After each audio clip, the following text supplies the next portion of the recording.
Véronique Jeannot avoue enfin ce que l'on soupçonnait des plus grandes peines de sa vie. L'amour, le mariage, la santé et les vides qui ne peuvent être comblés.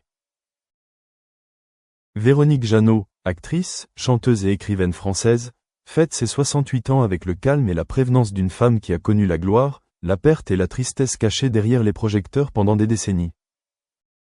D'un des visages les plus appréciés de la télévision française dans les années 80 à une femme qui a choisi la méditation et le silence, Jeannot a vécu une vie de trouble discret mais intérieur.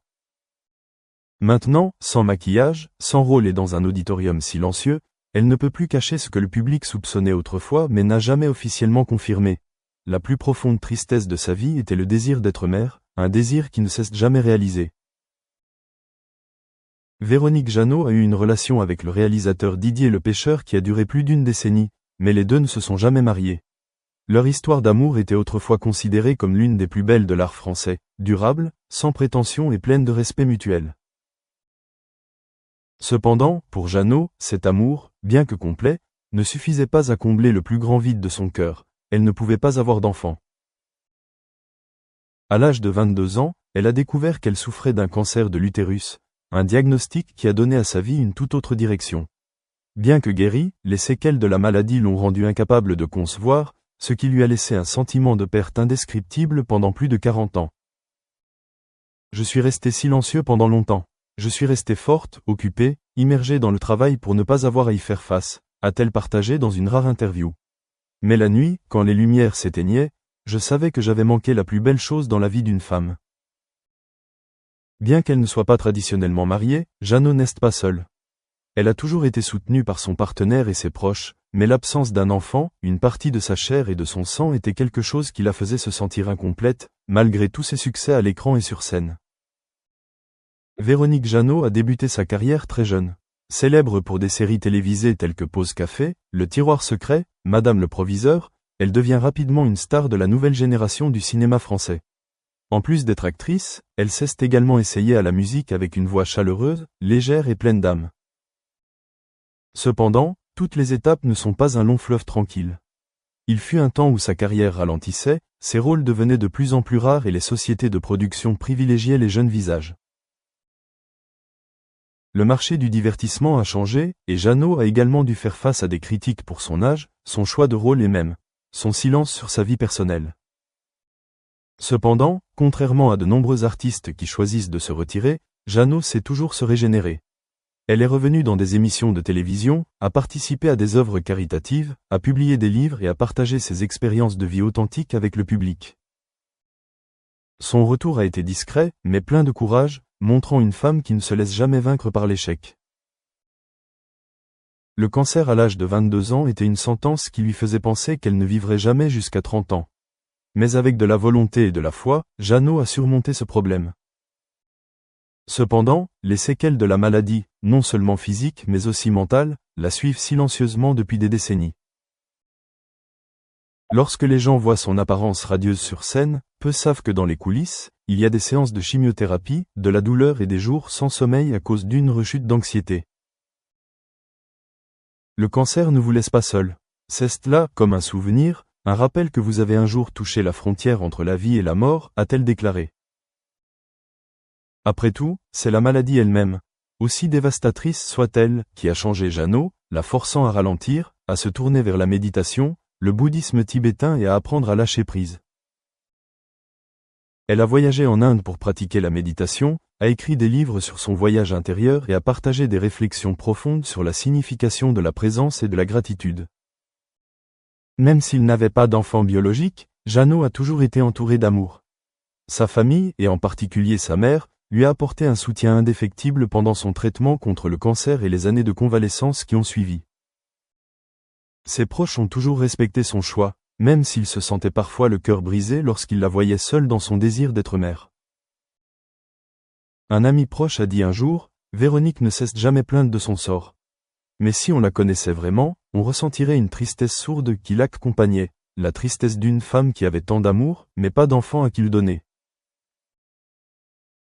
Et c'est peut-être pour cela qu'elle a adopté un enfant, une fille tibétaine nommée Migmar, comme un moyen d'étendre son amour maternel sous une autre forme. Elle n'a pas donné naissance, mais elle était toujours une mère, aimante, protectrice et donnant à un enfant la possibilité de grandir dans un amour inconditionnel. À 68 ans, Véronique Jeannot n'est plus la jeune fille blonde et radieuse du petit écran des années 80. Elle est l'incarnation d'une femme qui a souffert et perdu beaucoup de choses, mais qui n'a jamais perdu foi en la vie. Son aveu de sa plus grande tristesse, ne pas pouvoir être mère, n'est pas une faiblesse. Au contraire, c'est la plus haute manifestation du courage. Dans un monde où les femmes sont soumises à des normes de réussite, de beauté, de mariage et d'accouchement, s'exprimer est un acte de liberté, d'acceptation et d'estime de soi. Véronique Jeannot est bien plus qu'une simple artiste. Elle est un symbole de résilience, d'auto-compassion et de femmes qui font face tranquillement à leur propre tristesse, que vous n'êtes pas seul et que la tristesse peut aussi devenir une belle For example, or the arts. How would you integrate that within a curriculum? And have any of you had experience with that so far?